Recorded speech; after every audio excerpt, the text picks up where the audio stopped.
Cat Eye Effects on Beetles and Leaves that's also glow in the dark by Hotpinkzebrapolish.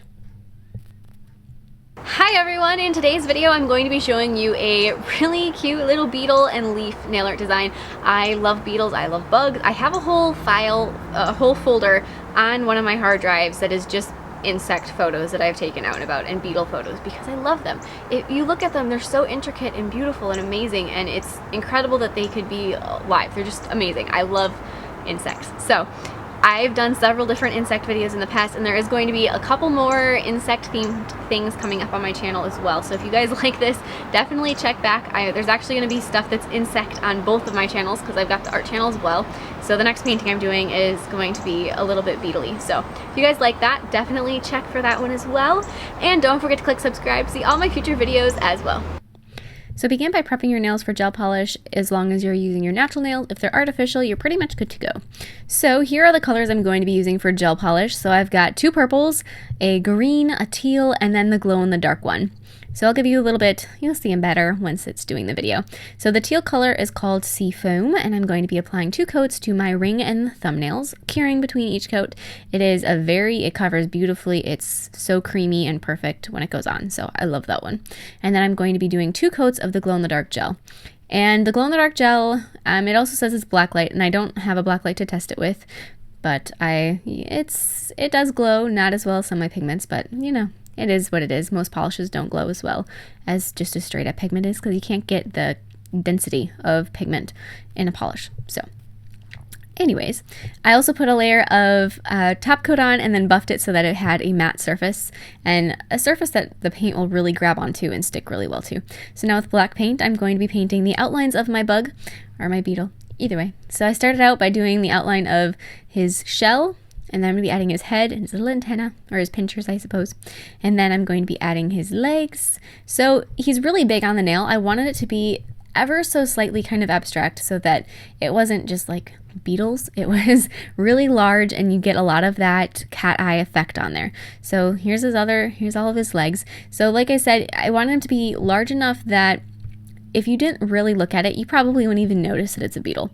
I know my grandmother looked at him once and she goes, "Oh, those are bugs. I thought they were flowers yesterday." I said, "No, Grandma, I don't usually do flowers." But anyways, they're bugs. So then after you have that, go ahead and put that the purple cat eye powder galactic mist into the areas that you left blank for it, so on his shell, and then hold your little magnetic stick over the top of that to get that gold streak in there. Gorgeous. So the next thing is the middle and pinky, and you're going to be applying 2 coats of dark magenta, which is just like a cream color that goes with that galactic mist really, really well. And then 2 coats of the glow in the dark gel polish. So as I said, the glow in the dark works pretty well if it's just been cured, or if it's in a black light, I would assume. So if it's just in the dark, you don't really see it.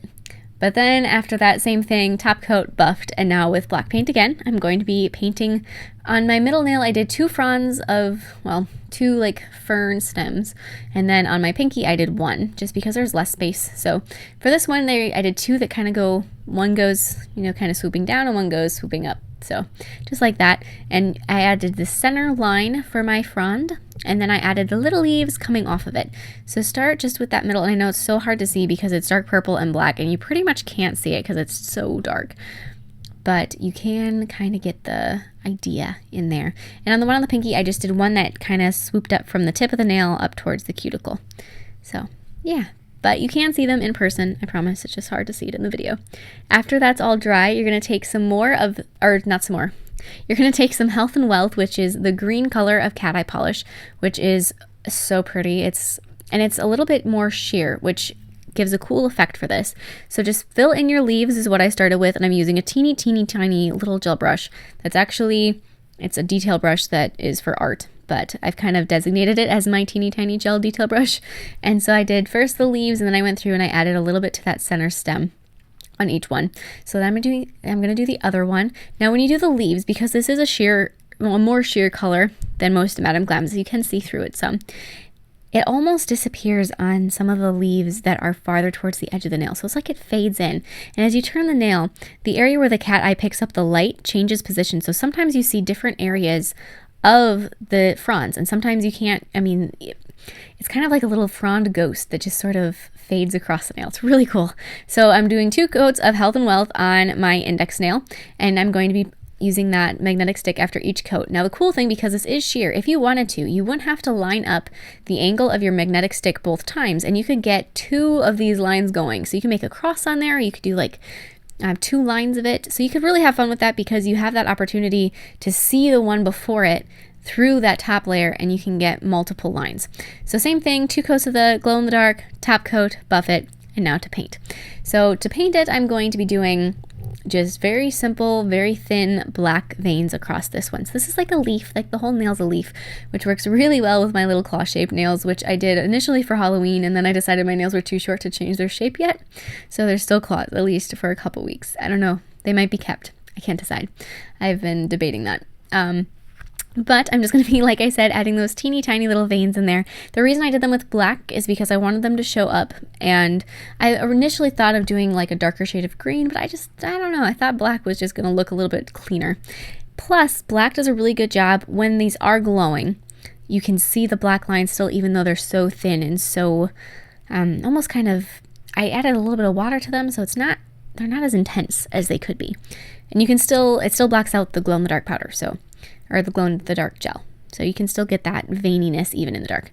So here it is, and I'm going to be adding a second layer of the gel top coat, and I'm going to be throwing that into my lamp to cure. The cool thing is all those areas where you added the gel on the leaves and on the beetles kind of has a little bit of a 3D-ness to it. So as you can see what I mean with the cat eye, how it just looks gorgeous. I love it on the beetle. I think it's so appropriate for them. So I hope you guys like this too, and please share any recreations with me on Facebook or Instagram. I would love to see them, and I will see you in my next video. Bye!